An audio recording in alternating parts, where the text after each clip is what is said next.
जो चीज मांगनी चाहिए भगवान से वो तुमने याद भी को ना। क्या मांगे? भक्ति दान गुरु दीजियो देवन के देवाओ, भक्ति दान गुरु दीजियो देवन के देवाओ। जन्म पाया बोलो नहीं करहूं पद सेवा हो। एक का मांगे सब कुछ मिल गया। जब परमात्मा आपको भक्ति देगा तो भक्ति बख्शीश कर दी, तो भक्ति में जो भी चीज बाधक होंगी जिसके कारण टेंशन बनकर भक्ति बाधक बनेगा, तो उस टेंशन को एडवांस में आपकी खत्म करता चलेगा भगवान। इसका उदाहरण देते हुए परमात्मा कहते हैं कि मांगो कुछ स्थिर न रहाई, देखत नैन चला जग जाई। 1 लाख पूत 1.25 लाख नाती, उस रावण के आज दीवान बाती। अब जैसे पुण्यात्मा बहुत से उदाहरण है,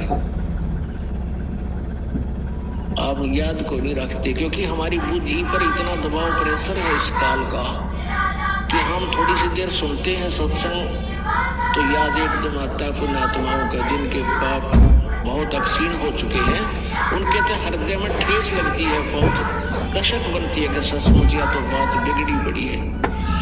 और जिनके अभी बुखार उतरा नहीं पाप कर्मों का और वो आते हैं, नाम भी ले लिया है, ट्रीटमेंट जारी है, उपचार यही है, धीरे धीरे उनको भी एक दिन ये बातें सीधी अटैक करने लग जाएंगी आत्मा के ऊपर।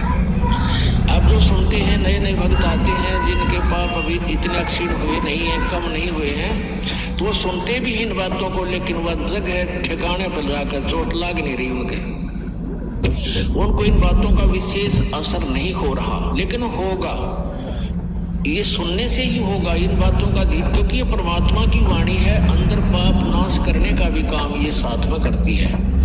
कुछ पाप ऐसे हैं जो परमात्मा की वाणी से, इस प्रवचन से, सत्संग से ही समाप्त हुआ करते हैं। जैसे कपड़ा मैला हो गया है, वो कई प्रकार का होता है मैल। एक तो ऐसा मैल होता है झाड़ दे धूल जड़गी साफ हो गया, एक ऐसा होता है पानी में से निकाल दे धो दे उससे भी साफ हो गया कपड़ा। एक मैल ऐसा होता है कि साबुन लगाने से ही उतरेगा, पसीना लगा हुआ होता है, और एक मैल ऐसा होता है कि वो फिर ड्राई क्लीन से उतरेगा।